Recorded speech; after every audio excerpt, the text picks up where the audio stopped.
but also the parents, how important it is for our children to do really, really well in primary school SATs. Okay?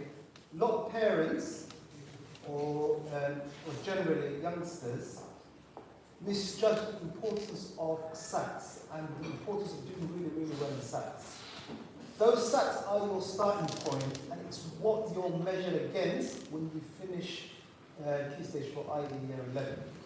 So those students who work incredibly hard and get really good SATs results, they end up being put in the top sets for subjects that are streamed, such as maths, such as English, such as science. Those students who don't may end up in bottom sets, where usually students who've got behavioural issues end up with.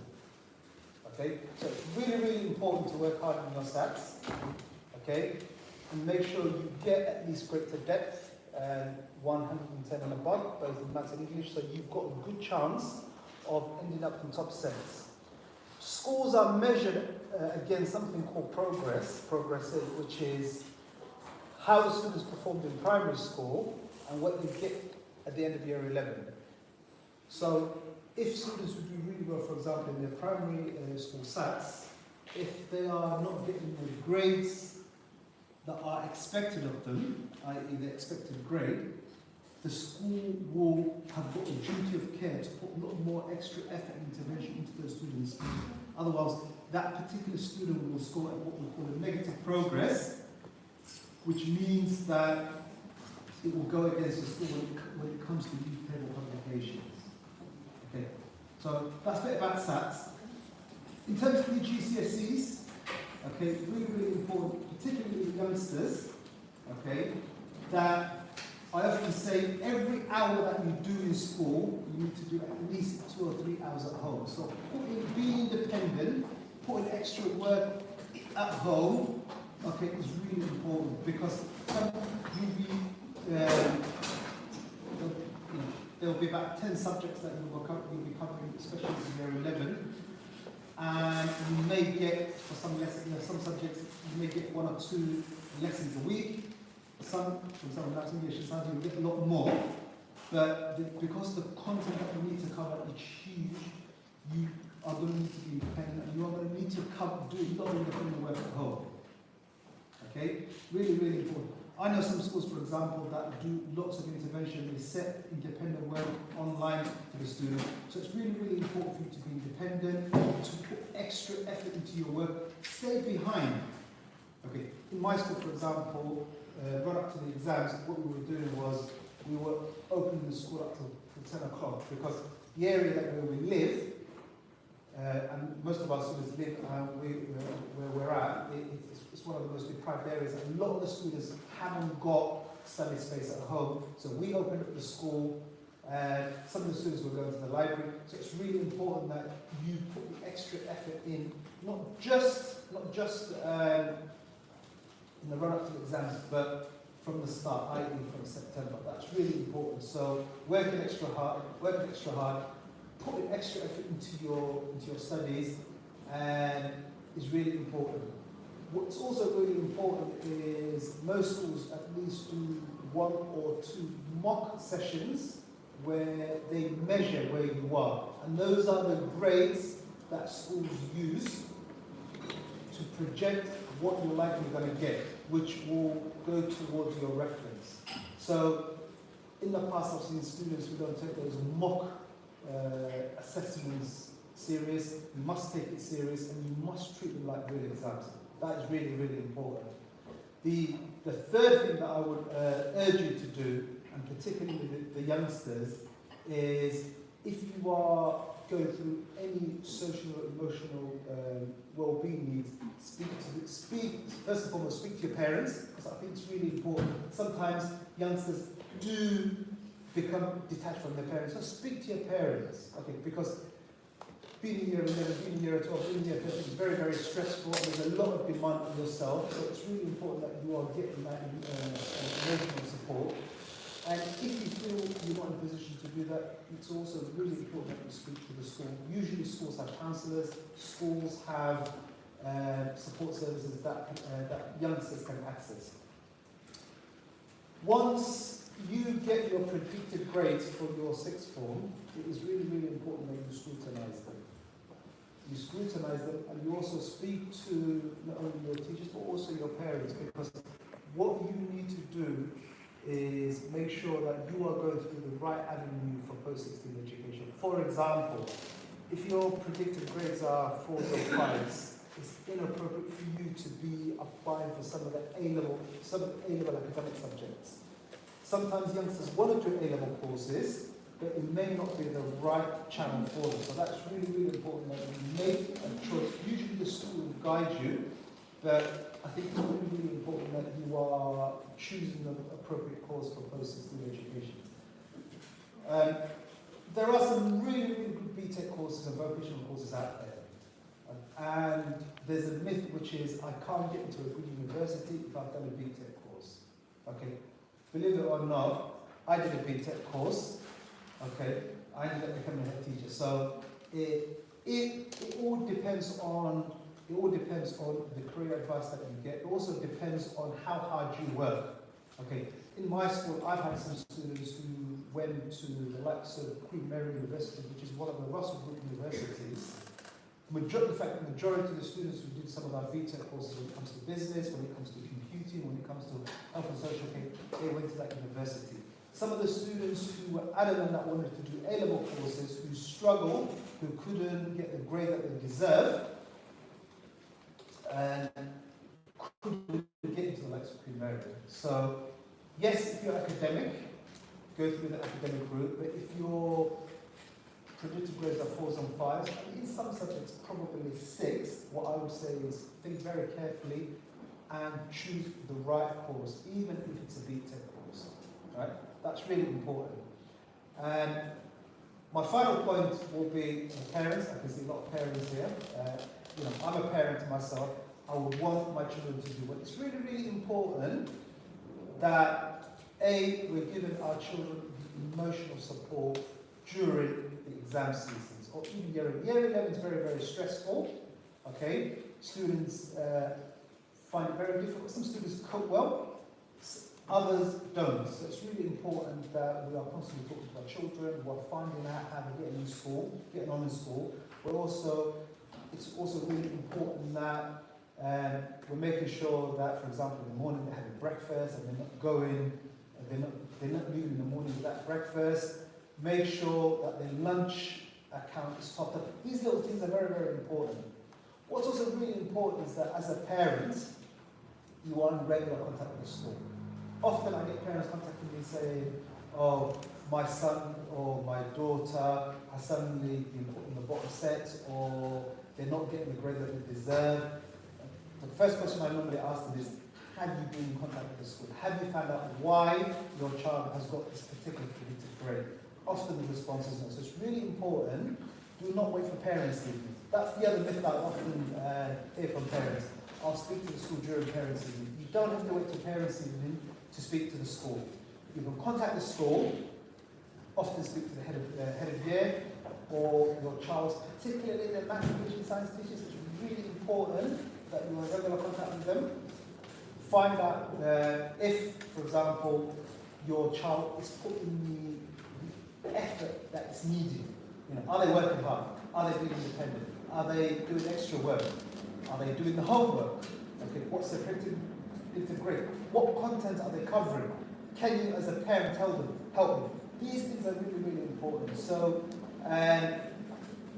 don't just wait for parents. Speak to the school regularly. Go and see them, and make appointments with them, and make sure you engage with them, because often children, the vast majority of them, in my opinion, lack that independence. So as a parent, whatever we can do to help them is really, really important. So that regular engagement is really important. So that's just a bit about how things work.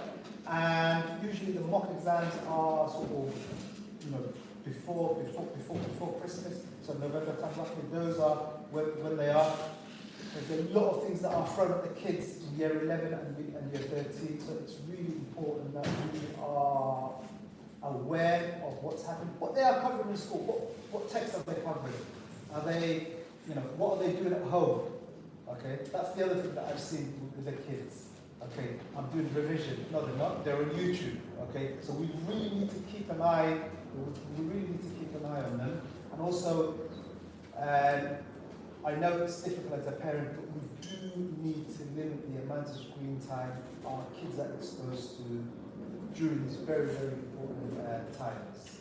Okay, I did an experiment in my school, and a month before the exam, I said to my year 11s and year 13s, hand over your mobile phone for the duration of your exams, and I'll give you a £50 Nando's voucher.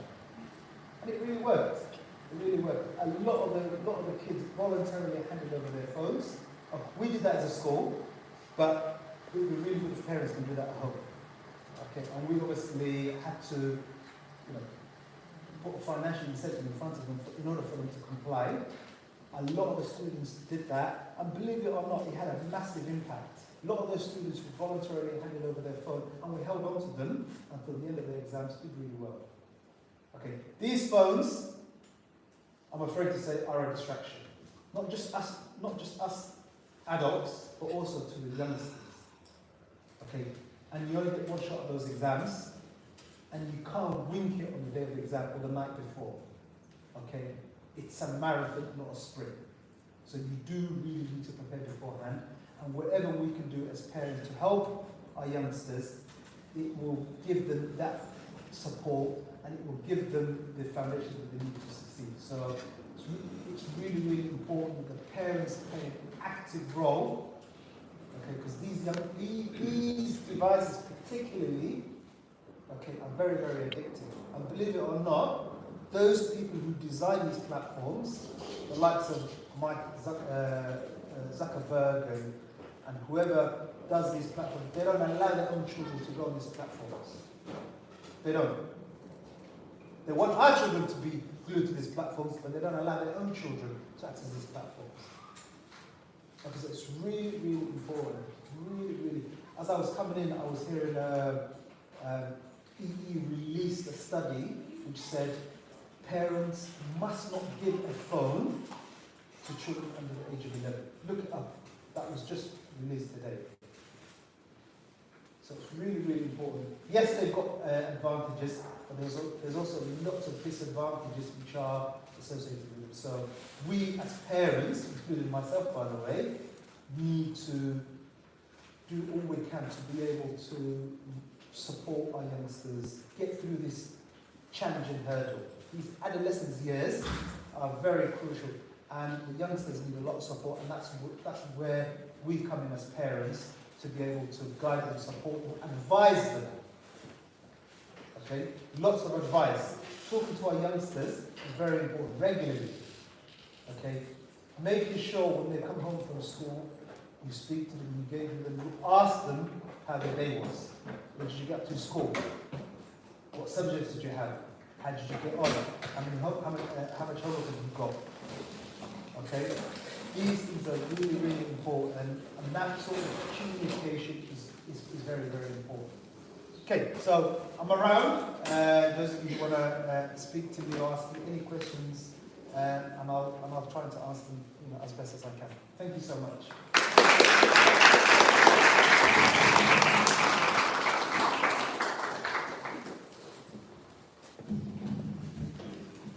Big thank you to Emma.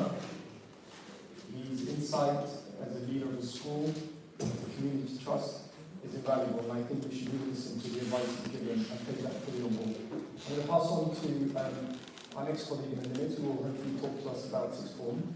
But I just want to touch on one thing that Emma said, and maybe take a different perspective on that. He said that you got what you deserve, and I agree largely. You get what you deserve. You work hard, and you get the grades you deserve, often. But if you didn't get the grades you wanted, you need to know that, first of all, you're not defined by GCSE results. You're young, your life's ahead of you, you can always retake them. Always retake them. But secondly, it is easy for some children who are advantaged to do better than others. And I know that. I know because I'm a parent. You know, the love of my life this young lady here, she's 15, she's going into year 11. She's doing amazingly well in school. She's doing GCSE maths and further maths, and she's predicted top grades. MashaAllah, But I know she's got an advantage over all the other children, because she's always had support. So it's not fair for you then to say to a child who's coming from a dysfunctional home, who's going to a difficult school in a very disadvantaged area, you got what you deserve. It's not fair. So we know that life isn't fair generally, that's just the way life is. Some people are advantaged, others are disadvantaged. But we need to make the most of what we have and take all the opportunities that are presented to us. And schools are doing amazing work to help young disadvantaged children. But it's parents who should be aware and who should be there to support the young people. What I'd like to do now is pass on to Bart, who is also senior member at a school and also previously headed a sixth form, and maybe she can give us insight on what sixth form is like for those of you specifically considering staying in the same school.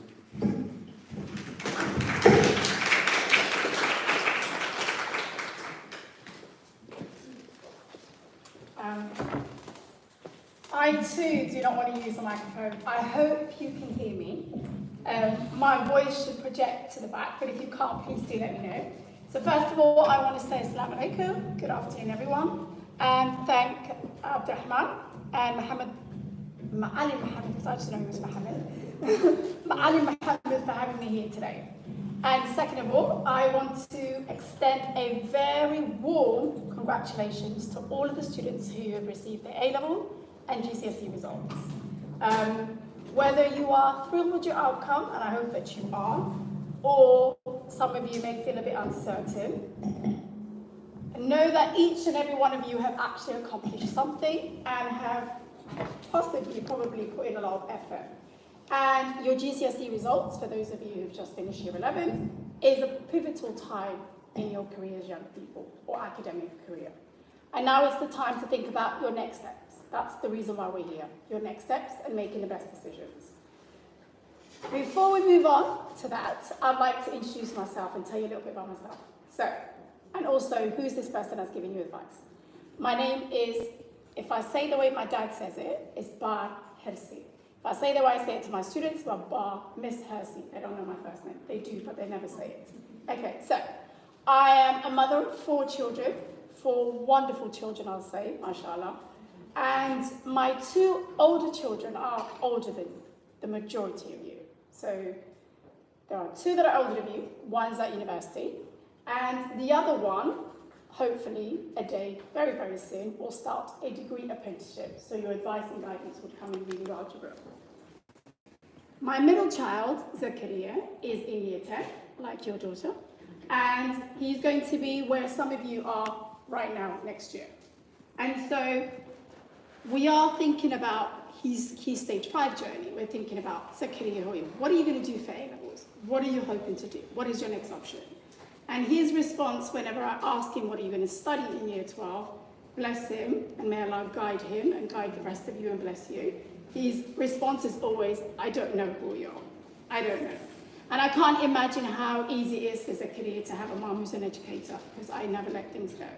So, why am I sharing this with you? Is because I want you to understand, I want you to know that I understand the pressure that you go through as young people and how difficult it is when you're making transition from key stage 4, going on to key stage 5, and then going on to do your degrees. For some of you, probably going to do that. And for those of you who are considering to stay in sixth form, whether it's at your current school or you're going to go to a different school, the first thing you need to know that you're going to be expected to be very independent. Your journey goes from doing 10 to 12 GCSEs to focusing on 3 subjects. And these 3 subjects you are going to delve into in depth. And you're going to be masters, hopefully, at them, enough for you to be able to use them for your degree. If you stay within your setting, at school, where you are right now, what you need to know is there are some real advantages for you. I stayed in sixth form at my school, where I studied. Both of my older children stayed in sixth form. Zakaria may not, considering what's available for him. But if you do stay, there are some real advantages. You're familiar with your teachers, you know what the rules of the school is, you're familiar with the environment, you know how to get there, you can organize yourselves, you have friends and family who may be in the local area, so that's a huge advantage. Another advantage is the continuity of education within the same setting and the supportive community you will have. Not just your teachers, but some of you may already know your head teacher who's been there maybe since the time you're going to year 7 at school. And it's great to be with senior leaders and middle leaders who know you very well and can support you. The other is often when you get to sixth form, you have the opportunity to take on leadership roles. Sometimes you may mentor somebody below. Sometimes you may do some extra activities around volunteering when we do events at school. So that's a great way for you to have those leadership skills and build those leadership skills in a way that's contributing to your school community, but also your local community. However, these benefits usually come with really high expectations and a lot of pressure for you. You will need to be able to be disciplined. You will need to be able to manage your time. Omar earlier on said that you would have to put in a lot of hours at home when you do your A-levels. For those of you who are going to be in year 12 next year. What I often used to say when I was head of year 12 and head of year 13 is that I expect you to do 15 hours of independent learning at home, 15 hours. And that's roughly 5 hours for each A-level. And if you decide to do BTEC, which I teach, BTEC level 3, extended diploma business studies, is the exact same thing.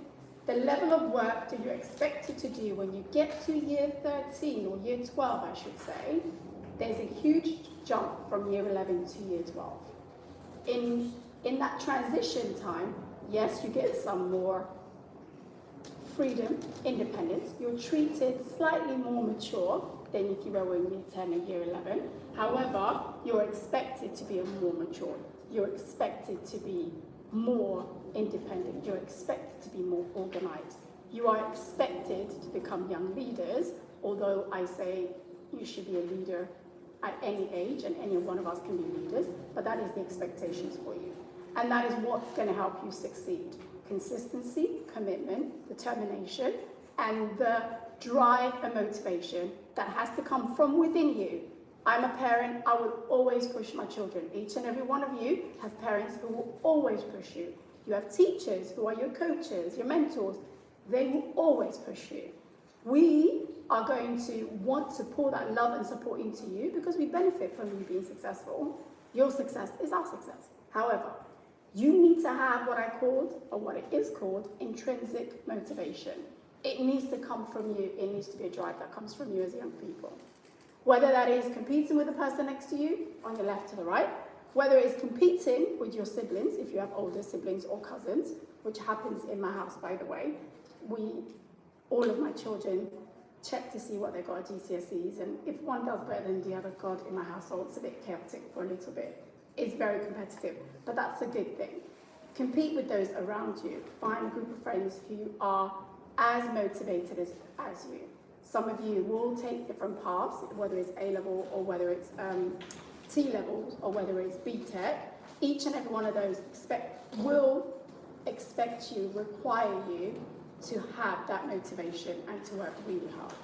So, and when you are thinking of your next steps, for those of you who are in year 11 who have probably applied for your next steps, have probably gone into enrollment and asked your teachers to sign you up or go on to do different A-levels, whatever the A-level would be, or the BTEC or the T-levels, you do have an opportunity to change your mind within the first 6 weeks. I would say 6 to 8 weeks, and it depends on the school that you're at, or you can change your A-level, you can change your path.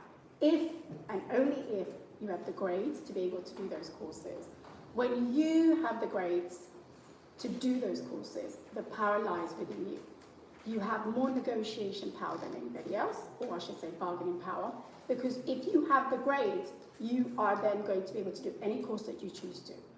When you don't have the grade, then you'll be funneled and pushed into a course that necessarily may not be the course that you want to do, or the best course for you. Think about the advice was given to you by the A-level students that I spoke to you earlier on. Think about now, whether you're in year 11 or some of you probably year 9 and year 10 in this room, think about the careers that you want to do and plan backwards.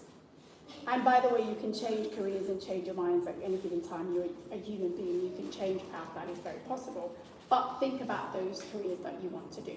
If I wanted to be an accountant, which has been mentioned a number of times, what do I need to do to get that? If I wanted to be a teacher, what do I need to go into? If I wanted to be a doctor, what do I need to be? If I wanted to be a mechanic, what do I need to do that?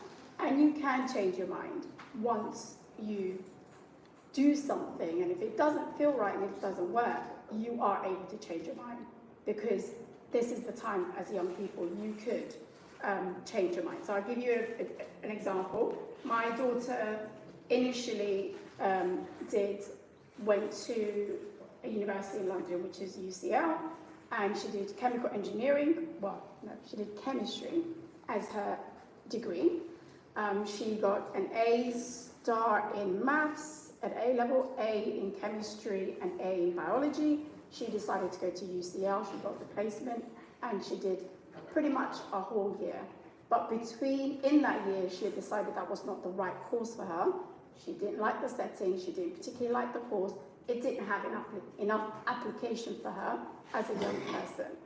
Chemistry is her love, but it didn't have the application she was hoping for. At the end of that year, she was able to pivot and go and do a different course, which is now chemical engineering, and the chemistry now has application. She likes that course better, she likes the new university better, but that's because that is possible when you have the grades. You can do that. So what do you take away from that story or the message is that make sure you have the grades so you are able to change and pivot when you want to. And if you do want to, that is possible with the support of your parents and hopefully your teachers. Hands up if you are in year 9 or year 10. Some of you look quite young. Hands up, hands up. Okay. Hands up if you're in year 11 or just finished year 11. Just 2 of you? Okay. Year 2? Year 12? 13? You guys are very, very shy. Very, very shy group of kids. Okay, so if you are in year 12 or year 13, I've already given you quite a few advice. I think I've given everything. If you are in year 9, which you're going to do your options, year 10 and year 11, please, I think it's Omar O, Mr. How do I say your last name, sir? Mr. Derry is giving you lots of advice about how to do very well. Please be mindful that when you are in year 9, year 10, or year 10 and year 11, all the decisions that you make, everyday decisions that you're making, whether it's to do your homework, to be in school on time, attendance is a huge one. There is a direct correlation between attendance and attainment. The students who are in school, let's just say, with great attendance of 96, 97, 99%, do so much better than students who have 90% attendance. Even if you're feeling a little bit ill, make sure you go to school. Make sure you ask for advice, make sure you do all your homework, make sure you are polite and have manners so those adults in those buildings will help you and support you at all times. And make sure you're listening to your parents, because I'm sure they're going to tell you to do your homework every day. And please don't be on YouTube, as Sir has said. Make sure you're doing your work. As parents, I would advise, as Sir has already said to you, in my household, for the young man who's in year 10, his mobile phone on a school day is with me by 9 o'clock, is next to me, is next to me. If it's not next to me, he doesn't get it the next day. And I don't know if he's going to like me sharing this with you. But he doesn't have his phone the next day if it's not next to me, or next to my bed, or next to wherever I am at 9 o'clock. That's to keep him focused and to also help him get some downtime before he goes to sleep. Parents, you have a real impact on how well your children do. Your support, your guidance, your love is going to be significantly important, and it will make a difference whether your child succeeds or not. Please encourage to have real conversations and open conversations with your children about what they want to do. When my son said he did not want to go to A-level, did not want to do degree or go to university a year or so ago, yeah, that wasn't the best of feelings, but we had to remember that was not what he wanted to do. And going to university isn't for every child, and doing a degree isn't for every child. doing A-level isn't for every child, and as parents, please do remember that and support them and explore the options that are available to them with love, like you do with everything else. Please, it's important that you offer your children the advice and guidance that they need, and remember the world is always changing, so maybe the advice and guidance that you got when you're in school or even 5 years ago, some of those may not apply, and what is the most important thing is the best thing for your child. So be patient, please listen to their concerns and offer them that love and consideration and reassurance that you do as parents every day, and give them confidence to make their good choices.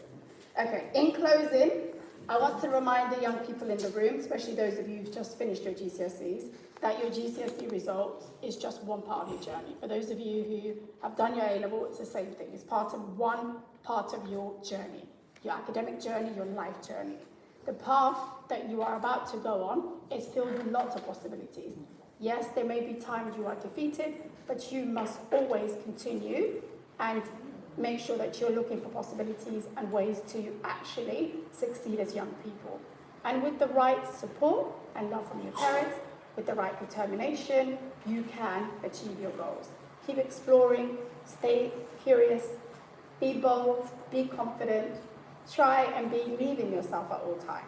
Okay, so it's something I'd usually do if I'm doing a year 11 assembly and we're doing the last day. I'm going to ask all the young people to stand up for me, please. Just stand up. You're not young. Okay, those of you are still in school. No? Can you stand up for me? What is going on? Just stand up, please. Just stand up. Stand up, stand up. It's not a bad thing, I promise you. Stand up. You better trust me. Come on. Okay, so I'm going to ask you, because there's somebody who loves you, who brought you into school, brought you into this event today. Can you please turn to the person who brought you in, whether it's your parent or your parents or somebody who loves you, an adult in your life? Can you please give them a huge round of applause? Come on.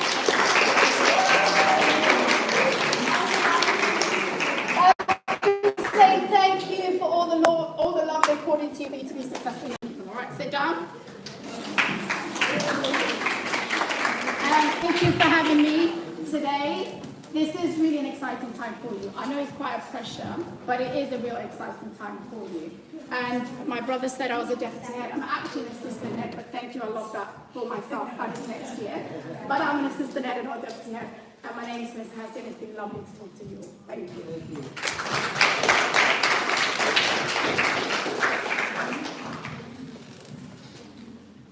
Again, a big massive thank you to all the speakers, Ms. Hissy, for her warm words and sound advice. I want to quickly go back to what the principal said earlier about SATs exams. And just to remind everyone, education starts in year 1. Year 11 is the 11th year of that journey. Students leave school, secondary school, after 11 years of learning. So you have 2 standardized exams. The first of those is your SAT.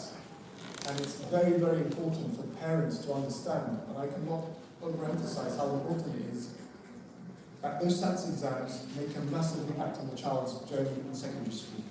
Because when they come into secondary school, as the principal has said earlier, that's what they have. This child has achieved this level, so they project what they can achieve at the end of year 11 based on those SAT grades. And with that in mind, I think we'll go and invite our final speaker, Ms. Rahman, who has 30 plus years of experience in education. She's a wonderful woman with English background and helped my daughter, who's now going through into her last year of year 11. And she was previously a principal in the school where I worked as a teacher. So please, I'll invite her to come and speak.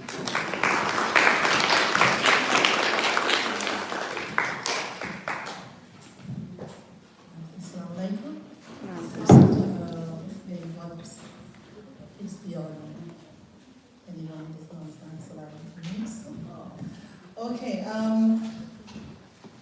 am just briefly going to tell you something about myself and then talk to you about, or we're going to have a discussion about some of the things that you've been hearing and some other things that are very, very important.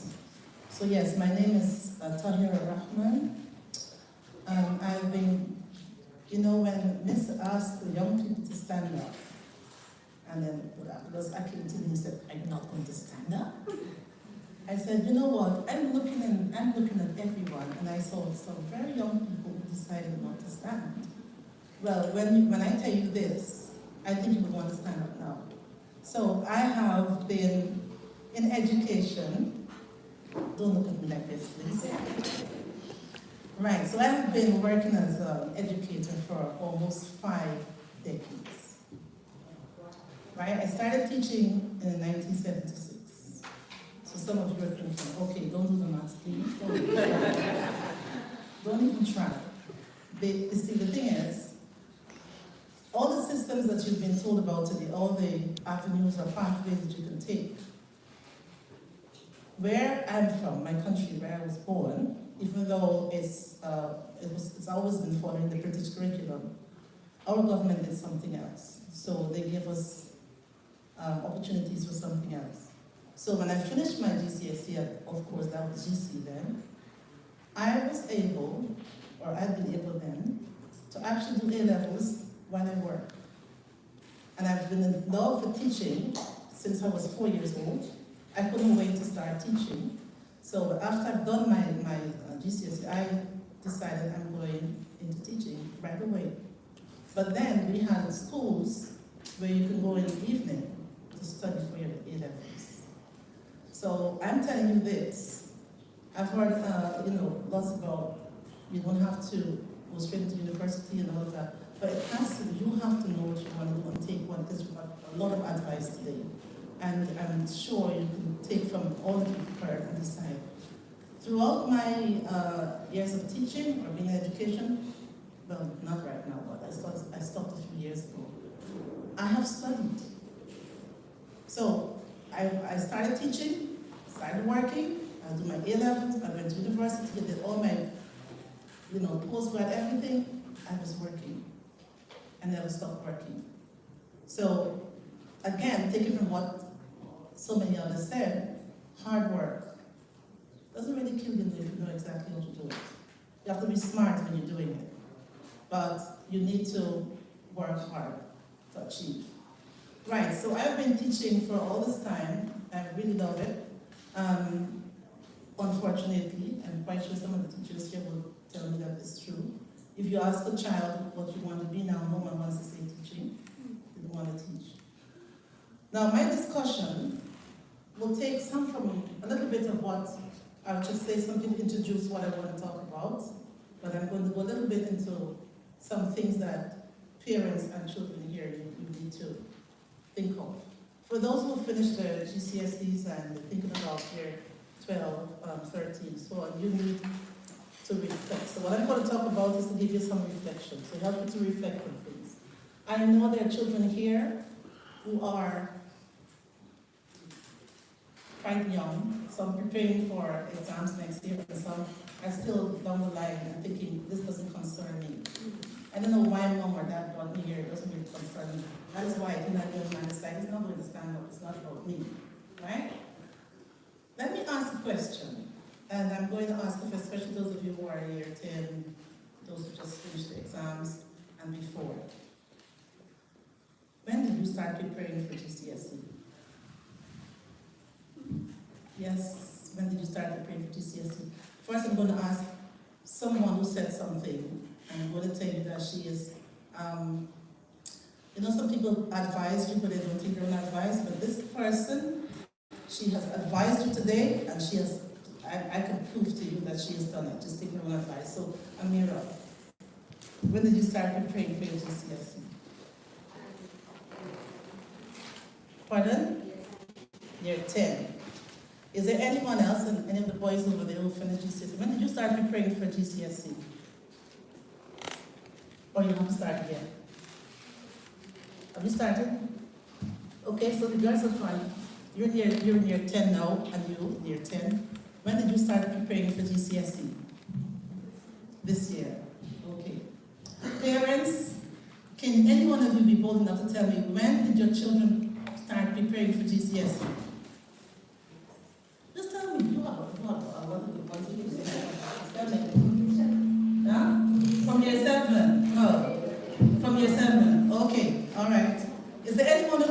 should probably prepare before year 7?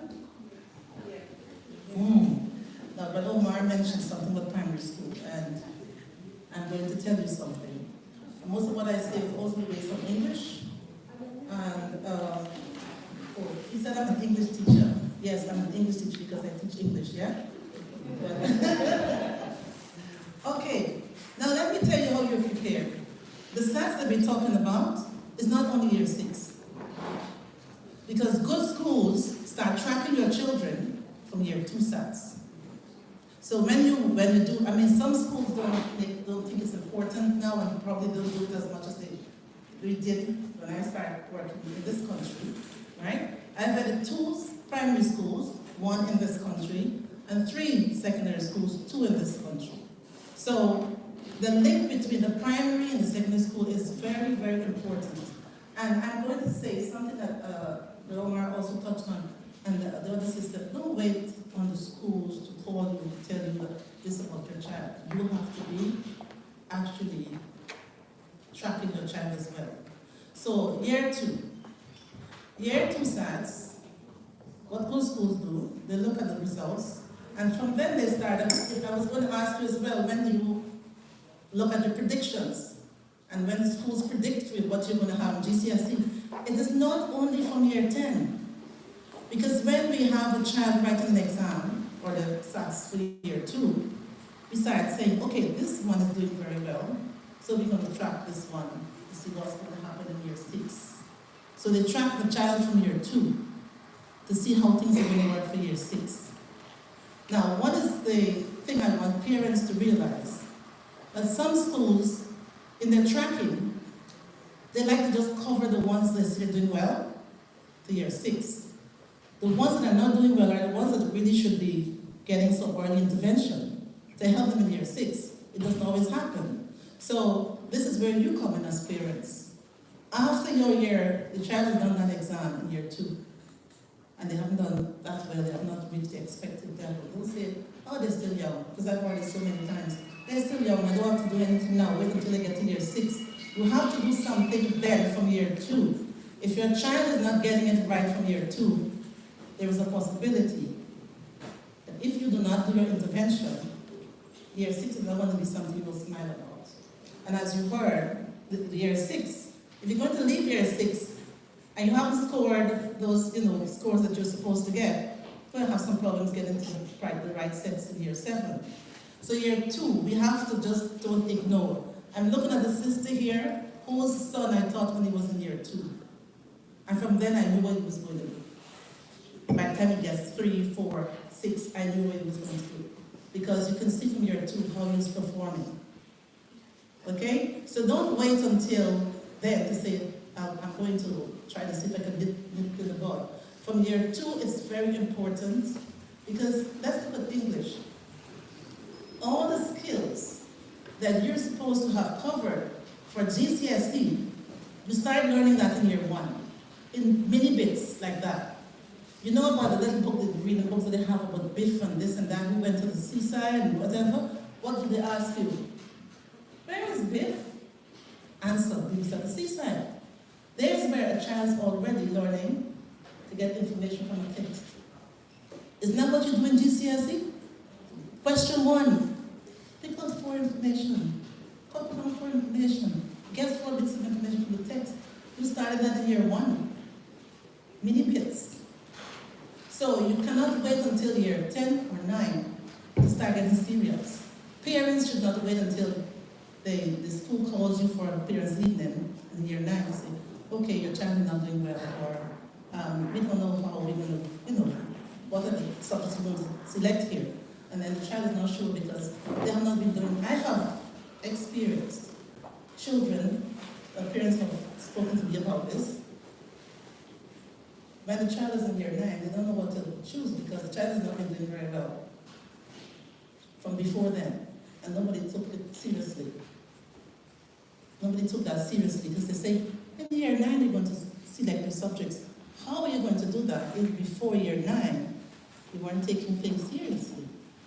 You were waiting for the teachers to say, oh, you're predicted 4. I've known in schools where children are predicted 4 and end up getting 6. and some are predicted 7, and didn't even pass the exam. So a lot has to do with what you do in between. Those interim periods are important. So we can say year 6, then year 9, then year 11. In between those are very important points. So this is the thing about English. The assessment objectives for you to do very well in GCSE is for you to be able to get information from a text, for you to be able to analyze text, language features, for you to be able to understand how to analyze structure. You were learning that from way in primary school in little bits, year 2. Now, even in year 1, depending on the child's ability, you're teaching children about non-fiction structure. And you have to be able to analyze those structures at GCSE. So everything that a child does from that primary school, parents need to be on top of it. So, don't wait on the school only to say, this is not happening. You need to be on top of it and get help for your children as soon as you realize that they are falling behind.